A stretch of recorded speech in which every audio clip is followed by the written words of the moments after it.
Deus havia revelado a Abraão que Abraão seria pai de multidões. Abraão creu, o tempo passa, depois vem como filho de Jacó, José, os 12 foram morar no Egito. Durante 430 anos, o povo de Deus ficou no Egito, mas havia uma promessa desde Abraão, que Deus iria lhes dar uma terra que manava leite e mel, uma terra próspera, produtiva, desde Abraão.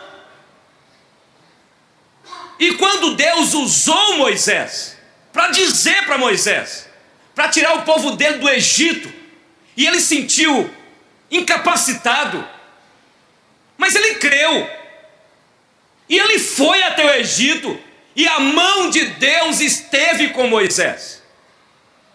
Mas veja bem, a promessa de Deus estava sobre o povo dele. Todos eles creram: Abraão, Isaque, Jacó, José, Moisés. Mas havia desafios, havia barreiras que eles iriam enfrentar. E Deus tinha para eles uma terra que manava leite e mel, mas Deus deixou que eles passassem dificuldades, lutas. E por que Deus fez isso? Eu quero dizer para os irmãos, presta atenção, Deus sabe, ou Deus conhece a nossa estrutura. Aí eu quero dizer que Deus, conhecendo a estrutura do povo dele no passado e a nossa estrutura hoje, e Deus sabe que a tendência minha e sua, tal como o povo dele no passado, era uma tendência de acomodar. Quando tudo é fácil, o ser humano não valoriza. E desde já eu falo com você que é filho que está aqui, o teu pai lutou, a tua mãe lutou, quem sabe a tua mãe até morreu, lutou, deixou nas tuas mãos algo. Não jogue fora, valorize. Nós, seres humanos, somos assim. Quando as coisas vêm fáceis, a gente não valoriza, concorda ou não?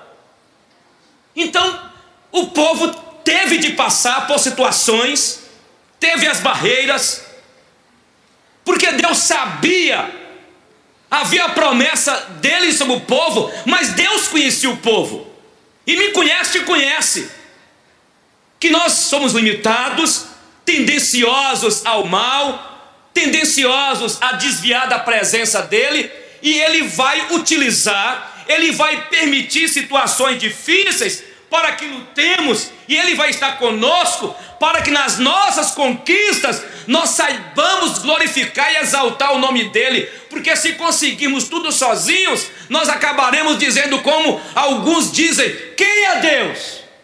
Deus, quem é Deus? Algum tempo na Suíça, muitos estavam suicidando, muitos cidadãos suicidando. E aqueles que entendem da mente humana, os psiquiatras, aqueles que estudam as ciências humanas, foram pesquisar e descobrir por que tanto suicídio na Suíça. Pasmem o que eles descobriram, isso é pesquisa. Eles descobriram que muitos estavam suicidando, sabe por quê? Porque tinham tudo, porque já estava tendo uma vida abastada. No Brasil é chamado autódromo, né? Não tem corrida. Daquele negócio do samba do Rio de Janeiro, sambódromo. Sabe o que eles fizeram lá? Eles já tinham um lugar onde o pessoal podia usar drogas, porque o povo passou a ter tudo, tudo. E como o país queria as pessoas que tinham vícios e estavam desempregados, até a droga, até o vício, o país resolveu dar a droga, sustentar. Agora não sei se é chamado, então, não sei, droga, não sei. Aí eles descobriram o seguinte, que a vida que o suíço tinha lá, o pessoal, tudo bem, colocar aqui, meu irmão, tem pessoas aqui, psicólogos aqui, tem psicólogas aqui que entendem muito bem e tem mais autoridade de falar do que eu. Entende? A mente humana, a pessoa quando aparentemente estabiliza, quando não tem desafios, quando as pessoas, o ser humano, ele parece que vai tudo bem, ele acaba acomodando, aí surge loucuras e loucuras. Eu estou colocando porque o povo de Deus saiu do Egito e a primeira barreira que o povo de Deus enfrentou foi o deserto. E eu quero nessa noite falar porque essa mensagem é bem prática, porque eu vivi deserto. Nós vivemos nosso deserto. E para você crescer e para nós conseguirmos aquilo que Deus tem para nós, porque aquilo que Deus tem para nós, Ele não pode executar, porque há algo em nós ainda que nos impede. O nosso canal para fluir a bênção de Deus está entupido. Aí Deus vai criar desertos, permitir situações difíceis para que nós enfrentemos, para que vençamos. E no momento do deserto, que a gente põe a boca no pó e diz: não aguento mais, eu não aguento mais. É aí que a gente aprende sobre a graça deste Deus. E você precisa, eu sei que tem pessoas aqui nessa noite que estão enfrentando o deserto. E o teu deserto talvez é uma luta terrível com a sua filha, com o seu filho, uma luta na sua interioridade. Parece que você se tornou um deserto aí na sua alma. E a nossa ideia nessa noite é aquilo que Deus disse para Josué, para que ele fosse forte. É uma palavra especial dentro do contexto exegético para Josué, mas podemos tirar para nós hoje, e é para a tua vida, para que você vença essa barreira, essa luta que você está enfrentando no deserto. E olha, queridos, a maior tragédia da vida não é a morte. A maior tragédia da vida é aquilo que morre dentro de nós. E a minha oração nessa noite é que você venha aqui na frente e fala com Deus: Deus, não deixa morrer em mim os sonhos, não deixa morrer a esperança, não deixa, Senhor, morrer em mim, Senhor, o desejo de te servir. Não deixa, Senhor, apagar dentro de mim essa fome, essa sede pela tua palavra. A minha sogra sempre disse para Giselda, e eu estava junto, né, que a pior coisa, existe coisa pior do que a morte. E você pode balançar a cabeça e você sabe das questões da vida. O povo de Deus ficou 40 anos no deserto. E naquela situação no deserto, o povo penou. E Deus deixou o povo ir para o deserto, deixou que ele passasse por aquela barreira, por aquela luta, porque Deus queria também provar aquele povo. E inclusive, daqueles que saíram de lá do Egito, ficou somente Josué e Calebe, porque a maioria morreram no deserto.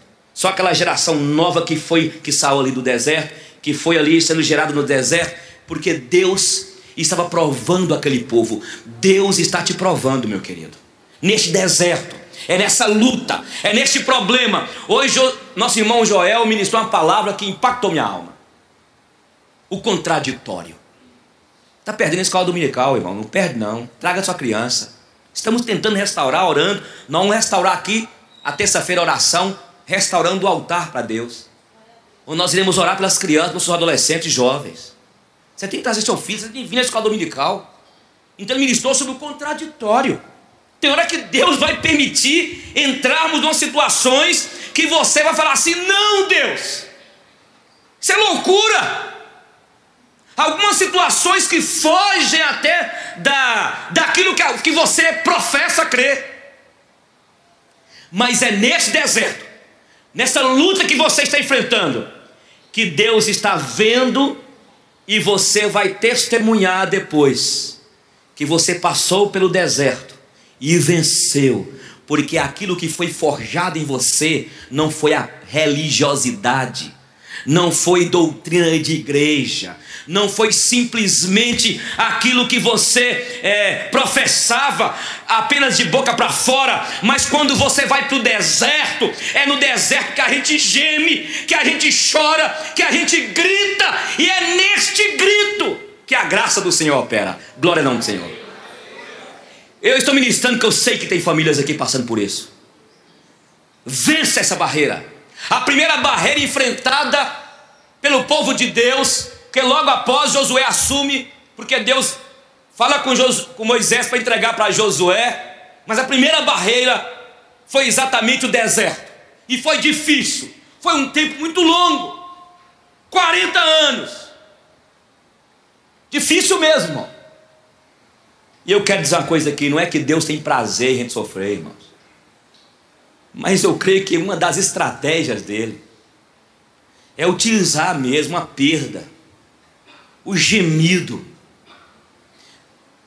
Talvez você está passando pelo Getsemane, lugar da prensa.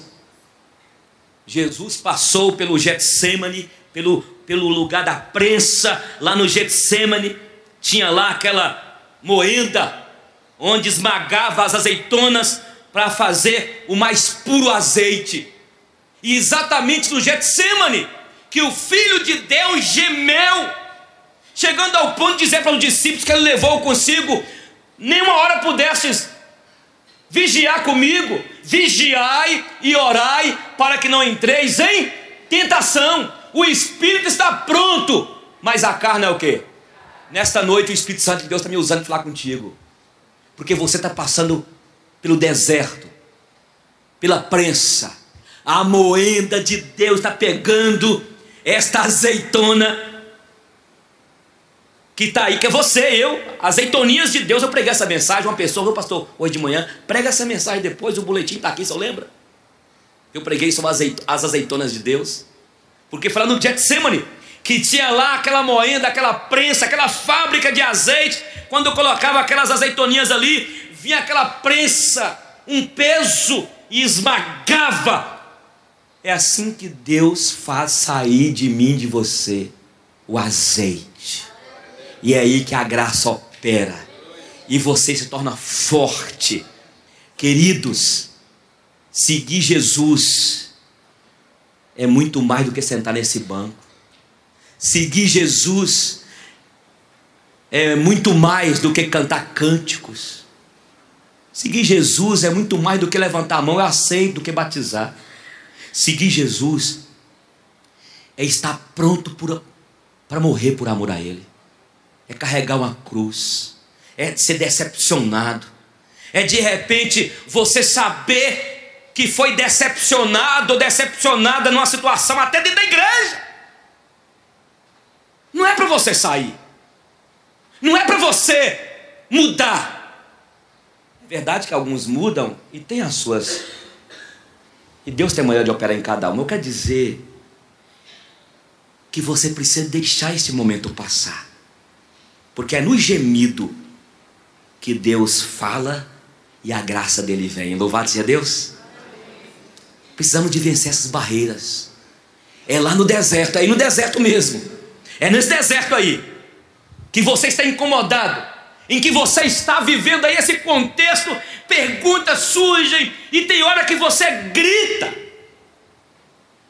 Você já gritou?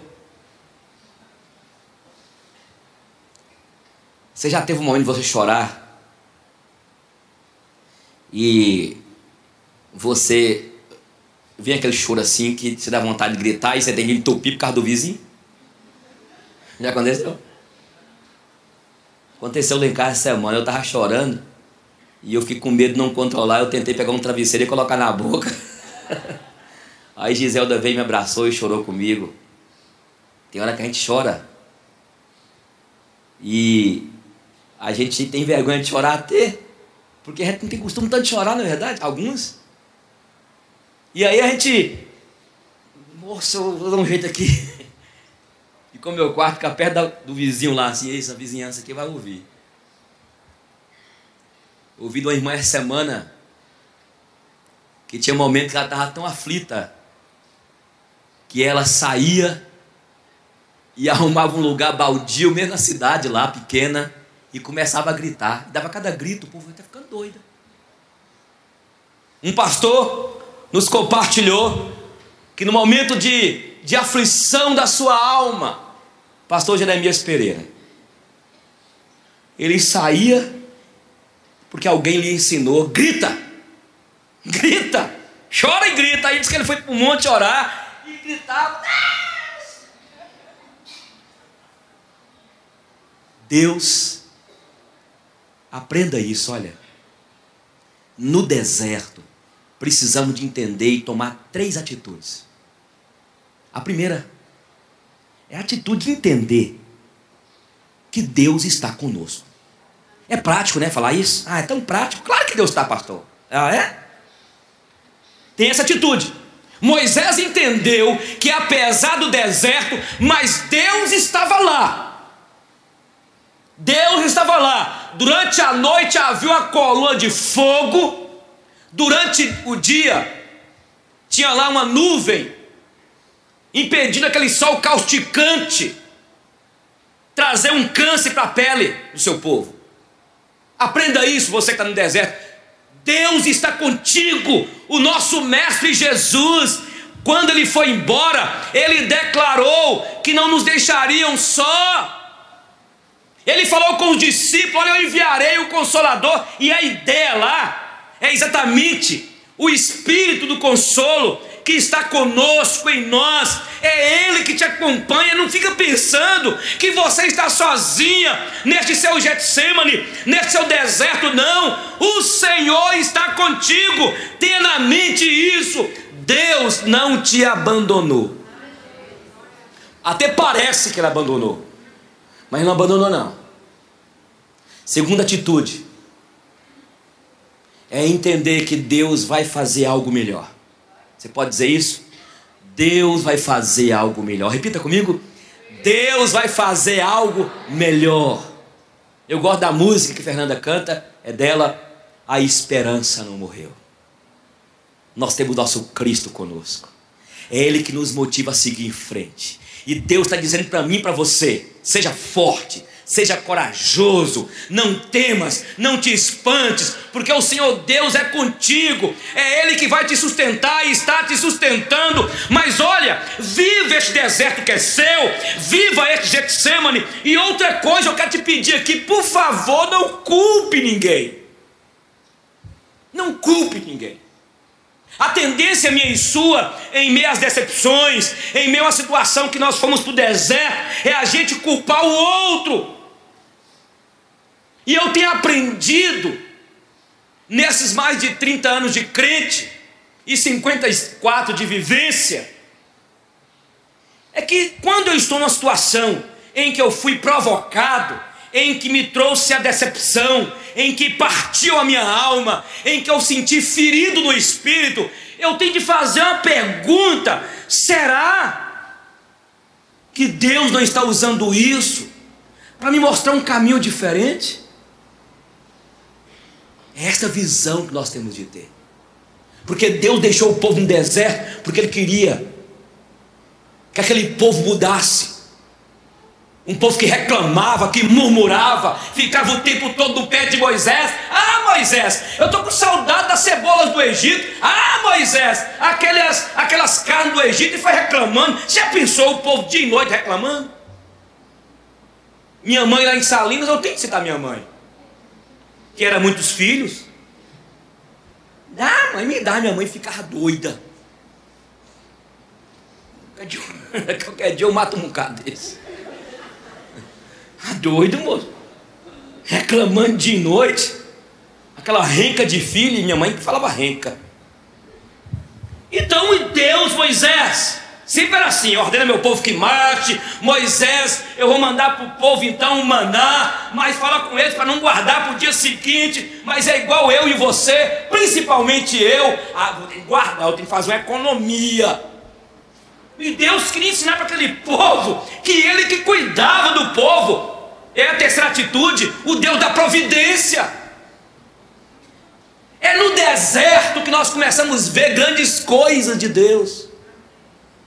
Vamos orar hoje à noite e falar: Deus, neste deserto eu estou com os olhos embaçados, agora eu só vejo murmuração, eu estou culpando o outro. É um problema, gente. A tendência da mãe, a tendência do pai, quando o filho está com um problema, ou a filha, é culpar quem? É culpar alguém da família. É ou não é, gente? É ou não é? Você está enfrentando um problema, sabe o que você culpa? Ah, esse é o pastor Marcos André, que não foi nem em casa me visitar e fazer aquela oração de fogo. O problema do homem sempre foi esse. O problema nosso, do povo do deserto, que estava enfrentando aquela barreira, e havia promessa de Deus sobre aquele povo, mas o povo precisava de aprender para depois tomar posse daquilo que Deus tinha para eles, porque eles não estavam preparados. Se aquele povo saísse do Egito e entrassem na terra que manda leite e mel, ia virar um bagaço só, uma bagaceira. Pega seu filho, que você sabe que ela é um pouco difícil, a sua filha é difícil. Nem gosto de falar filho não, né? Mas pensa alguém. Entrega para ele uma moto, 500 tá na cilindrada. Cuidado. Tem coisas que a pessoa não está preparada ainda. Não está preparada. E Deus vai moldando a gente. Escute. É nesse deserto que Deus está falando com você. Ele tem isso para você, vai te dar. Olha, eu quero falar para quem é estudante que está aqui. Continue firme, lutando, esforçando. Tem barreiras, vai ter crítica na faculdade, vai ter lá alguém bulinar você. É bulinar que fala, né? Praticar bullying com você. E vai falar tantas coisas com você, mas é naquele lugar que você tem de vencer, porque Deus tem algo lá na frente para você. Isso é uma palavra de cura para a tua alma. Deus sabe quem nós somos difíceis. Hoje, gente, Deus quer tratar da gente. Quando Joel pregou isso cedo, eu falei: Giselda de Deus, hoje fechou com chave de ouro minha alma. Estava precisando dessa palavra. Porque tem hora que Deus tem de tocar na gente, porque a gente não está vendo que a gente está errando. Você não está vendo não, né, baixinho? Fica, você vai ver. Depois você vai gritar. Mas eu quero terminar, passar para um outro aspecto. Josué assumiu a liderança. Aí foi a segunda barreira. São 4 barreiras, eu quero fazer só 2 por cada ceia. Josué assumiu a liderança. E Deus falou com ele: atravessa o Jordão. Mas e a ponte, Senhor? E a ponte? Olha para você ver. Tem hora que Deus nos coloca no desafio, a gente pergunta: mas de que eu vou? Ué, sei lá. Eu vou de Uber. Você vai pagar o táxi? Eu pedi a alguém para fazer uma viagem para nós. A pessoa me perguntou com qual carro que eu vou. Eu falei assim: ué, não sei não, ué. Arruma um carro aí. Então quando Deus falou assim: Josué, atravessa o Jordão. Tem hora que Deus nos coloca diante de situações, irmãos. Eu coloco Deus porque Ele é o Deus de nossas vidas. Nós somos servos. E nós temos aprendido que esse Deus que tem um controle das nossas vidas, e tem, porque nós somos doulos servos, Ele vai nos colocar diante de situações e Ele quer que nós usemos de alguma estratégia. Olha a estratégia de Josué. Ele teve muitos até chegar lá, na terra que manda leite e mel. Mas uma estratégia que ele teve, veja bem, a Arca da Aliança significava ali que tinha a presença de Deus. Era ou não era? A Arca da Aliança representava a presença de Deus. E era tão tremenda que uma vez os filisteus roubaram a Arca da Aliança, levaram e colocaram lá perto do Deus deles. Quando foi à noite, o Deus caiu no chão, tornou a colocar o Deus em pé, caiu de novo no chão. Eu acho que esta arca está trazendo problema para nós.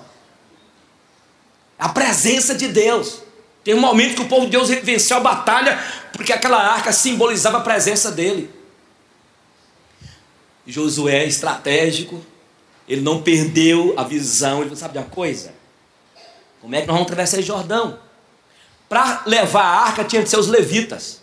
E haviam 4 argolas na arca, e eles colocavam 2 varas Só quem podia levar eram os 4 levitas consagrados. Olha o que ele fez: vocês vão pegar a arca e vocês vão atravessar o Jordão com a arca. E Josué ficou de cá, eu quero ver o que vai acontecer. Quando eles chegam, porque veja bem, aquela arca representava a presença de Deus. Olha como é que Josué foi estratégico. Olha que Josué, se esses levitas cair, vai-se a arca. Quando então eles chegaram, os levitas, e pisaram no rio Jordão, o rio Jordão fez como o Mar Vermelho. E eles passaram bem do outro lado. Sabe o que eu aprendo? Que nós temos de colocar Deus, a arca de Deus, em tudo que fizermos. Então, quando tiver um desafio, Deus, olha, eu estou aqui, mas eu quero colocar o Senhor. Coloca o Senhor no seu namoro, coloca o Senhor, Deus, no teu casamento, coloca em tudo que você fizer. Eu não estou dizendo aqui, não é magia isso. Mas aprenda, tudo que começa com Deus, com temor a Deus, com sinceridade, ainda que não venha dar certo, mas você não vai sofrer. Eu sempre aconselho os jovens aqui da igreja: começar a namorar, não namore por namorar. Namore, ore antes. Deus, em nome de Jesus, eu quero colocar o Senhor a arca. Porque depois, se ter problemas, aí vem, fica de mal, é verdade ou não é? Eu fico impressionado com isso. Não pode acontecer isso, gente. Os dois estão namorando, começou bem, fez uma sociedade. Na sociedade que você fez, você pediu a orientação de Deus. Gente, nós precisamos de colocar o Senhor. Aí nós fazemos as coisas aí, sabe? Não pede orientação de Deus, não fala com o Senhor. Aí quando dá tudo errado, a dor é maior. Eu não estou dizendo que a pessoa não vai sofrer no término do namoro, não vai ter um problema depois. O que eu estou dizendo é que quando a gente começa com Deus, as águas podem abrir. Quando você coloca Deus, é Ele que vai direcionar. Por que um casal na igreja termina o namoro e fica de mal, as famílias brigam? Peraí, que bando de crentalhada é essa? Quando Deus está presente, a paz estabelece. Quando o Senhor está presente, irmãos, ainda que não deu certo o relacionamento, ainda que houve alguma situação de confusão, Ele é o Senhor, o Espírito dele que nos guia a toda a verdade.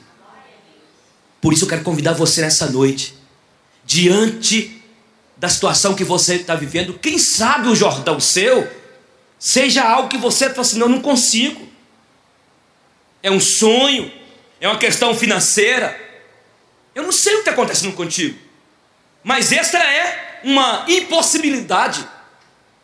Na verdade está acontecendo contigo aí uma barreira. Qual é a barreira que você está enfrentando? O que você está passando? Irmão, nós não podemos isentar o fato que nós temos um Deus que age em nossas vidas, usa todos os meios, usam pessoas para nos abençoar, usa situações. E olha, Deus é tão estratégico, é um Deus que Ele conspira para realizar algo. Tem muito tempo que você está orando por isso aí, ó. De repente Deus vai abrir uma porta, Deus vai revelar para você que aquilo que você há tanto tempo está buscando vai acontecer, que as pessoas vão assustar. Não sei se está entendendo. Tem horas que Deus, você está orando, você está pedindo a Deus, quando o Senhor mostrar, eu quero dizer que a bênção acontecer, daquilo que você espera, até as pessoas que estão ao teu lado vão duvidar. Será que é verdade? Até a gente, não é possível. Essa semana alguém falou comigo assim: pastor, é brincadeira. Deus é maravilhoso demais, eu estou orando há tanto tempo, eu estou pedindo a Deus, já estava já desistindo, e Deus agora me deu o que eu precisava. Glórias ao nome do Senhor. Mas há tanto tempo. Qual a barreira que você está enfrentando? Quero convidar você, para você vir orar com nós terça-feira, para você apresentar diante do Senhor o seu problema, a sua luta. E também o mais importante de orar é porque você vai abrindo o coração. Gente, você já teve essa experiência de estar com a alma tão aflita, sabe? Aí você senta com a sua esposa. Por isso que a Bíblia fala melhor serem dois do que um. A Bíblia não fala melhor ser um. A Bíblia fala melhor serem dois do que um. Aí eu abro o coração com Giselda, e aí começamos a conversar, e os psicólogos fazem isso. Você senta para fazer uma terapia lá, o psicólogo fala assim, pode falar, o que foi e tal. Aí você fala. Ai, estou sentindo tão bem.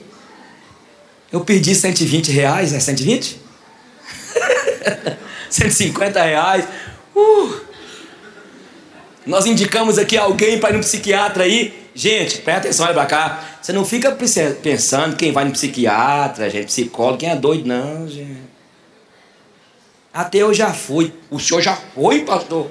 Faltou um parafuso? Não, irmão. São médicos da alma.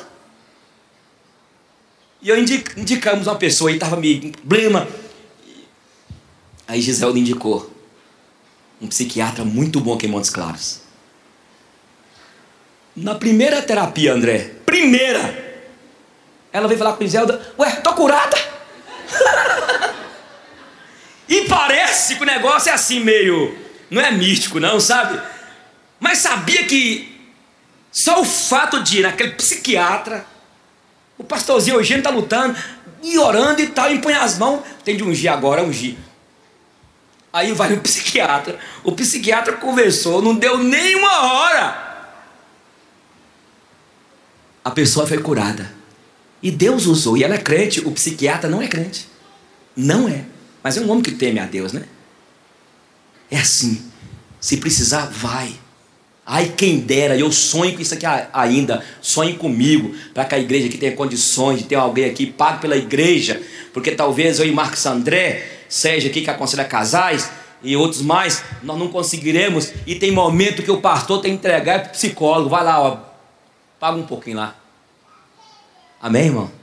Glória a Deus. Hoje é Santa Ceia, mas eu quero orar por você, antes de passar para a ceia. As barreiras que nós precisamos de vencer. Quero